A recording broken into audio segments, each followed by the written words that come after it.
Salut tout le monde, c'est Sue, j'espère que vous allez bien. Aujourd'hui on se retrouve pour un bilan de lecture, à dire pour cette première semaine du mois de mai 2025. Et durant cette première semaine, j'ai lu 12 mangas. Et on va commencer tout de suite par une série qui a commencé il n'y a pas si longtemps que ça. C'est Rhapsody in Red. Alors, comme vous voyez, il y a une petite affiche. En fait, ça a été un coup de cœur. Donc je l'ai mis en coup de cœur dans ma boutique. Donc je vais l'enlever temporairement pour vous montrer ça. Donc, voilà la couverture. Alors, Rhapsody in Red, c'est édité chez Delcourt Tonkam dans l'édition Moonlight. Le 19 février 2025, c'est un seinen et l'œuvre est en cours actuellement. Et du coup, je vous mets le résumé juste ici. Rhapsody in Red, ça a été un beau petit coup de cœur pour tous les amoureux de musique. Je pense que vous craquerez assez facilement pour cette œuvre-là. Rhapsody in Red, c'est très touchant. Ça dégage beaucoup d'émotions, je trouve. On a notre personnage principal, Torao, qui est considéré comme un voyou parce qu'il se bat énormément, tout le temps même, alors que pas du tout. En fait, il se bat toujours pour la bonne cause, pour aider un SDF qui se fait tabasser à mort dans la rue, pour aider un gamin qui se fait racketter. Enfin, il se bat jamais sans aucune raison. Et malheureusement, personne ne l'écoute, personne ne le croit. Et c'est super triste en fait. Et en plus, les rapports avec sa mère par alliance, c'est un petit peu compliqué à cause du boulot de sa mère. Le père n'est plus là. Le truc, c'est pas qu'ils ne s'aiment pas hein, les deux, c'est qu'ils ne se comprennent plus. Donc la communication est un petit peu coupée. Et à côté de ça, notre héros a un voisin qui est pianiste depuis plus de 50 ans, un grand pianiste, et à chaque fois que ça va pas, depuis tout petit, eh ben, il va le voir, il l'écoute jouer du piano, et là dans ce tome 1, ce monsieur va découvrir que Torao a une très bonne oreille musicale. Et ben l'histoire va prendre un tout autre chemin. Parce qu'en effet, un jour où ça va vraiment pas aller, Torao va entrer chez le pianiste, va s'installer sur le piano et jouer. Et vous allez dire, oui, ok, il joue. Mais ce jeune homme-là, il n'avait jamais touché au piano de sa vie, il s'était contenté que de l'écouter jusqu'à maintenant. Donc, ce monsieur-là a été capable de jouer une musique, alors, pas parfaitement.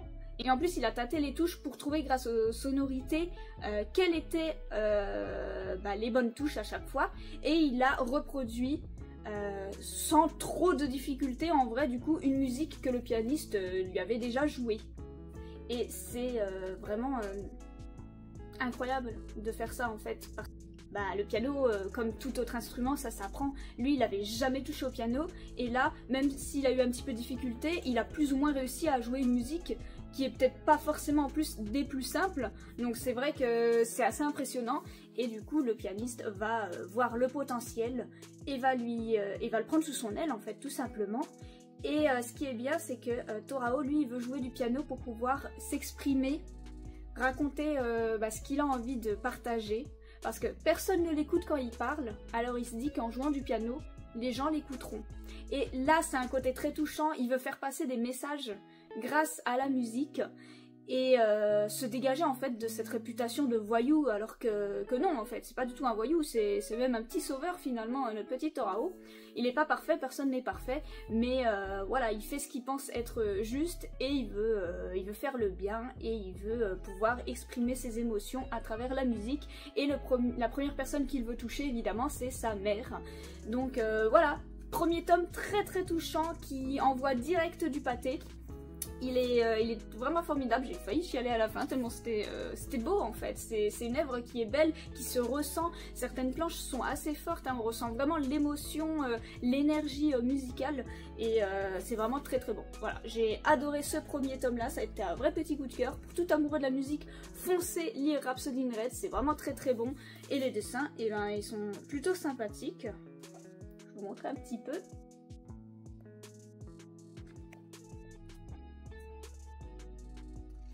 Vous voyez, il y a des planches comme ça où ça veut vraiment dégager une émotion, une force. Enfin voilà, il y a de très jolies planches. On a quand même un petit peu d'humour pour souffler un petit peu et c'est vraiment très cool. C'est vraiment très bien dosé. Ensuite, j'ai lu les tomes 5 à 13 du Chat qui rendait l'homme heureux et inversement. Je vous montre les covers rapidement.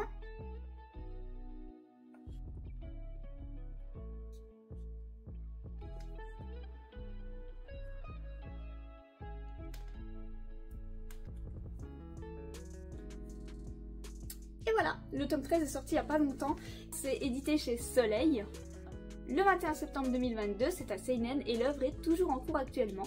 C'est pour moi la meilleure œuvre qui parle de chat.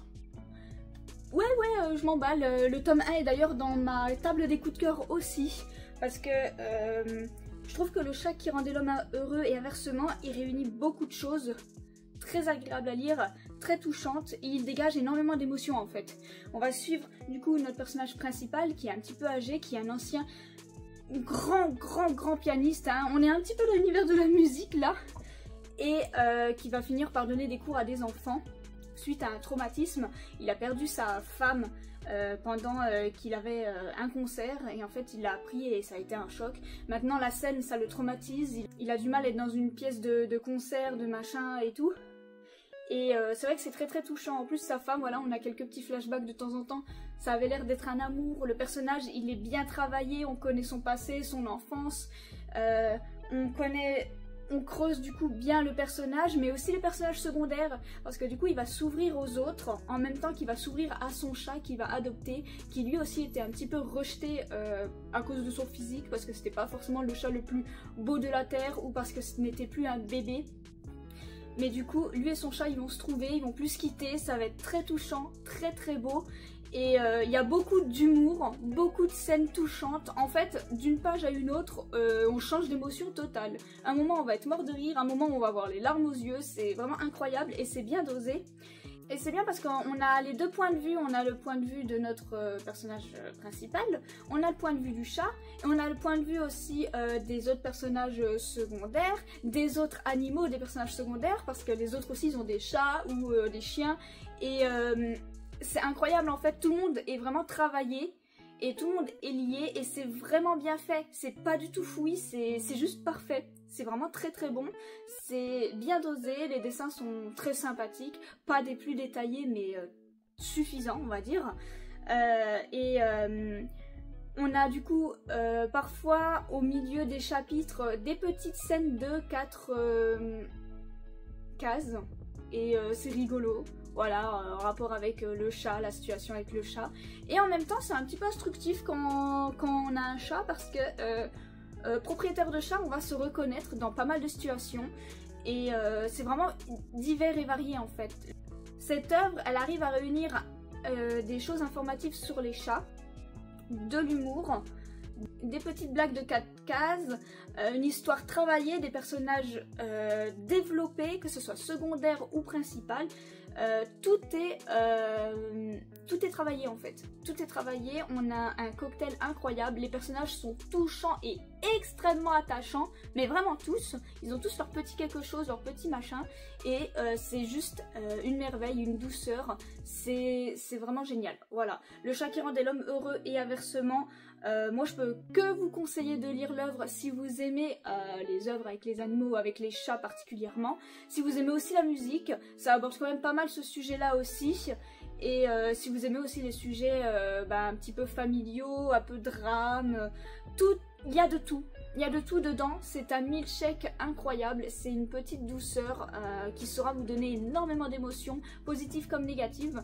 Et ouais, je trouve qu'on n'en sort pas indemne de cette lecture, parce que l'œuvre nous donne vraiment beaucoup d'émotions en un très petit laps de temps.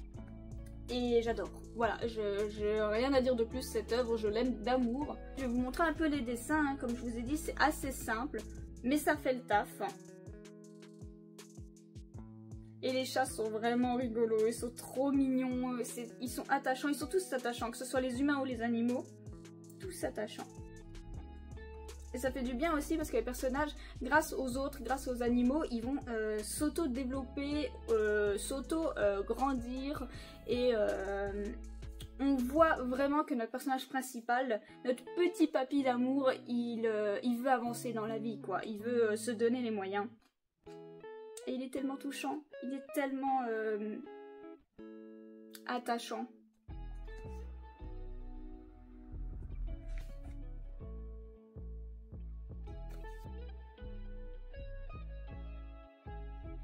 Ouais, je vous montre comme ça les petites scènes de 4 cases, hein, ça se présente comme ça, avec un petit titre à chaque fois, et une situation. Voilà, en 4 cases, pas plus, pas moins. Regardez-moi ces chats, ils sont trop choux. Pour terminer ce bilan, j'ai lu l'intégrale des Amants Sacrifiés. Les Amants Sacrifiés, c'est édité chez Kiyun. Le 6 octobre 2022, c'est un seinen et l'œuvre est terminée en 2 tomes. C'est une petite série. Il y a eu un film avant le manga. Il y a eu un film que je n'ai pas vu, mais que je serais curieuse de voir après avoir lu le manga. Donc, je vous mets le résumé juste ici. On a du coup affaire à un manga historique sur une période qu'on n'aborde pas forcément énormément quand on aborde le sujet de la Seconde Guerre mondiale. Donc on a notre héroïne qui est japonaise, qui vit avec son mari au Japon. Son mari a une entreprise de commerce où il commerce avec les étrangers, sauf que c'est un petit peu mal vu à cette période-là. Hein. Et en fait, il va découvrir que les Japonais font des tests sur des gens pour créer en fait une arme bactériologique basée sur le virus de la peste. Et du coup, quand il va découvrir ça, en fait, c'est énorme. Donc, en fait, il veut dénoncer sa patrie, en gros, aux Américains. Sauf que si les Américains apprennent ça, il y aura la guerre et le Japon ne gagnera clairement pas la guerre. Du coup, sa femme est déchirée entre soutenir son mari parce qu'elle l'aime de tout son cœur ou soutenir sa patrie parce qu'elle est japonaise, parce qu'elle aime son pays, parce que il y aura quand même des innocents dans le tas qui vont mourir. Enfin, voilà, dans les 2 cas, c'est catastrophique, c'est monstrueux. Mais lui, il est buté dans son idée, il veut les dénoncer et partir vivre en Amérique. Pour lui, le Japon n'a aucune chance et pour lui, c'est trop grave ce qu'ils sont en train de faire, ce qu'ils sont en train de préparer. Donc lui, il n'est pas du tout en accord avec ça. Et sa femme, du coup, elle est partagée entre ses sentiments, ses émotions, ses envies, sa morale. Et on va suivre ça. C'est très intéressant parce que c'est un sujet qu'on n'aborde pas énormément, ce sujet-là. J'ai trouvé quelques petites infos un petit peu sur internet, mais c'est vrai que c'est pas extrêmement développé, donc c'est vrai que c'est intéressant aussi de voir cette partie-là de l'histoire. Et voilà, on a une romance dramatique, touchante, le rythme est plutôt bon. Je trouve pas que ça a été rushé en 2 tomes. C'est juste la fin par contre que j'ai trouvé déroutante, c'est une fin un petit peu ouverte et en fait c'est par rapport au mari en fait où je ne sais pas du tout me situer personnellement.